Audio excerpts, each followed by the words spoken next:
Every person is capable of evil. Every human can sin, from the ones in the highest government positions to the lowliest of the low, the drudges of society. Even priests are capable. I had a TV, so I knew what had been going on in the world for the last few years. I missed a lot, and at the same time, I didn't miss much. Things hadn't changed. People still made mistakes, killed one another. Killers and rapists still walked free because they were high achievers and from good families. I would know about that last part, trust me. I was Celeste Chambers, and I was from a good family with a whole lot of money.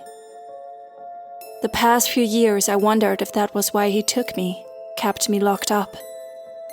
My family would pay a whole lot in ransom money for me, but I didn't think that's what he wanted. At this point, I wasn't sure about any of it. Things were still unclear to me, even now, and I wasn't sure what that said about me or about him. How did I get out? I walked, strangely enough.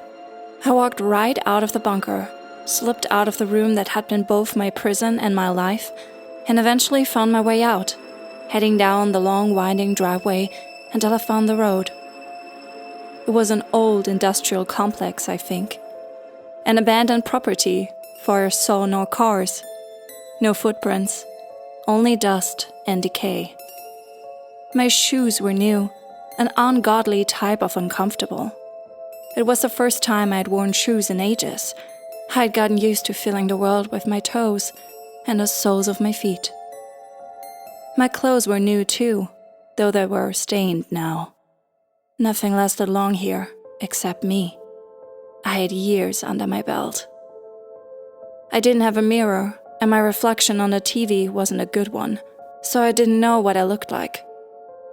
My blonde hair was long and scratchy, I bet. It came down to my butt, having not been cut. He never gave me a razor, so my legs were hairy, as were my armpits.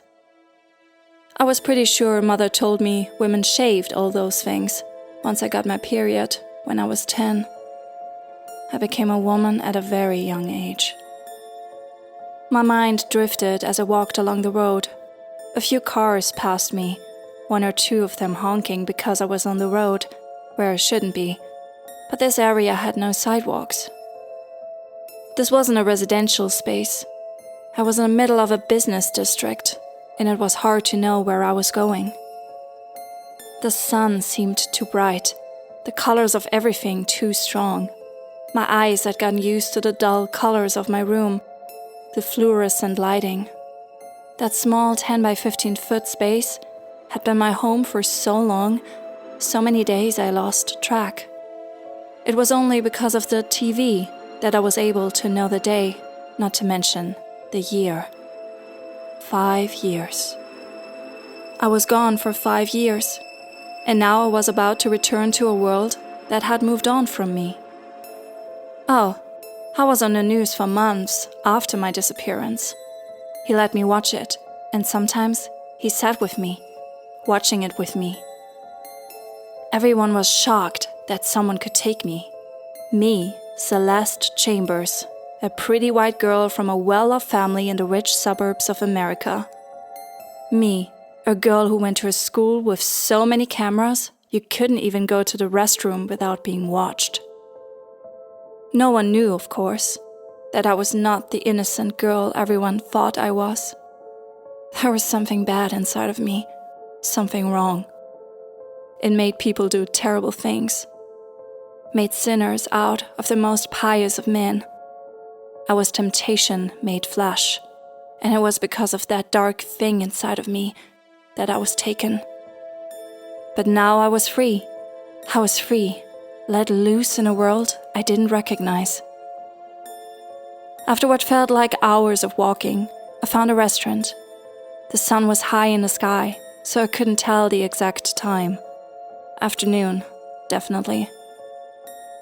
I headed off the road, trailing up the concrete parking lot as I went to the restaurant's front door. I glanced down at my hands before reaching for the door, finding that they were stained too. Oh well, I was here. There was no turning back. Plus, I was starving. He didn't bring me any food today. I went inside. It was a restaurant my parents never would have gone to. The kind that any family could afford, with frame booths and high top tables, and a bar that sat in the middle of the restaurant. Most of the seating was empty. Maybe it was a weekday and most people were at work. An older woman wearing a dark uniform came up to me, instantly rattling off. "Are you waiting for the rest of your party, or?" Her eyes finally spotted the stains on my clothes, and she was unable to sputter out anything else.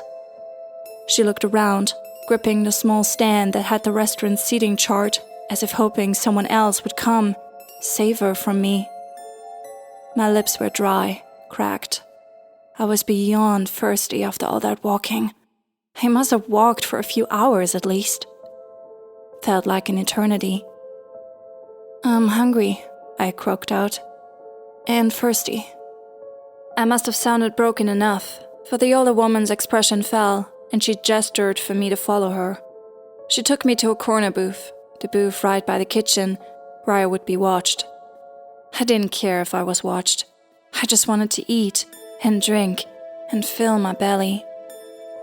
The woman knelt near the table, and she asked me in a soft, almost motherly tone, "Are you all right, honey? Are you running from someone? Is there someone we should call?" Even as she asked, I knew they already would. I mean, look at me. I definitely merited a few calls. All I said was, "I'm hungry." She nodded, standing.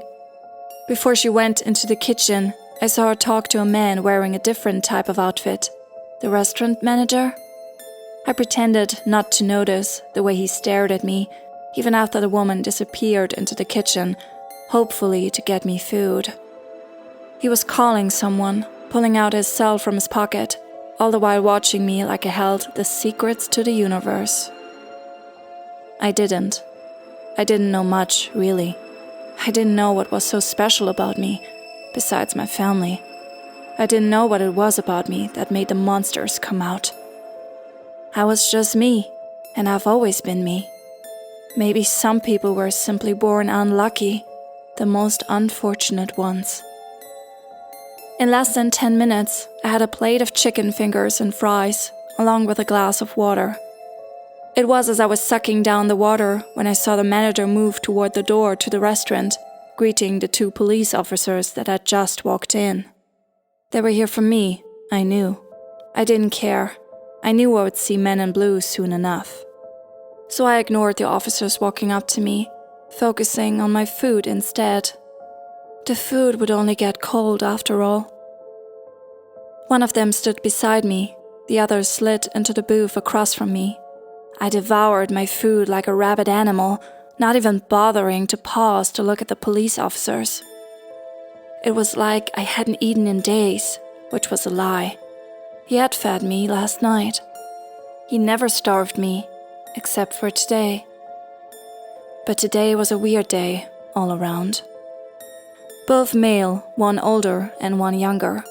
The older one was the one who stood beside me, his thumbs in his belt, showing off both his badge and his gun, along with a few other things. The younger one was the one who sat across from me, staring intently at me. I doubted anyone would recognize me. It had been years, and I bet most of America had forgotten me by now.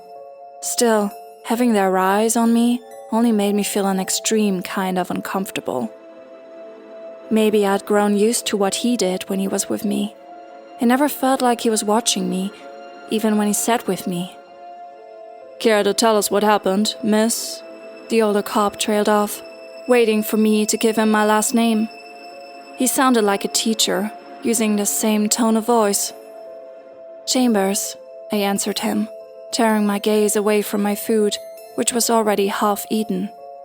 The older cop had a big mustache, the kind you saw in movies. I wondered if he could feel it on his lip, if it itched.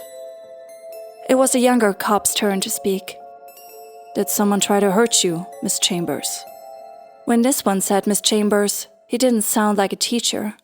He sounded tentative, unsure, the very opposite of confident. When I looked at him, I found the younger cop wasn't that much older than me. Mid-20s maybe. White skin, eyes of a pretty hazel, and light brown hair that was buzzed short. He was cute, I think. Really, it was hard to tell what I thought was cute and ugly, because I'd spent the last few years alone with nothing but my imagination and the TV. And him, but he wasn't supposed to count. Needless to say, seeing things on the television versus seeing them in person were two totally different things. I think he was cute. Cute a teenage wondering, am I cute? Probably not. Not until I got a makeover. Not until I went home. The problem there was that I didn't want a makeover, and I didn't want to go home. When I didn't answer, the older cop said, "We need to know why your shirt and arms are covered in blood." Right, because the stains on me weren't just stains. They were a dark maroon, though on my white skin, the maroon looked redder. Dried up, too. My gaze fell to my arms, studying the blood on them, and I muttered, "I don't remember." The older cop gave me a perplexed look, while the younger cop stared intently at me, his hands on the table, folded over each other. "What's the last thing you remember?" "We need to bring her in," the older one said, reaching to the radio on his chest. As he turned his back to us, talking into his radio, the young one was almost too focused on me. Or maybe that was just because I wasn't used to having eyes on me, especially eyes that belonged to a cute young man. "My room," I whispered. "Your room?" the cute cop echoed. I nodded once, adding, "It's where he kept me." I kept eating, figuring there would be no warm food once they took me to the police station. The workers who weren't hustling to take care of their tables had gathered around, trying to look inconspicuous, but I knew it wasn't every day a girl stumbled into the restaurant covered in blood. "Chambers," the young cop spoke, recognition almost dawning. "What's your full name?" "Celeste," I said. "Celeste Chambers." The young cop turned his stare to the older one, and for a moment, neither one of them spoke. Did they remember me? My name had probably been on the mouths of everyone in America at one point or another, but that was years ago. Time had moved on, and time was not a gentle mistress. She was a bitch, and she was about to show me that nothing in my life was the same as it was 5 years ago.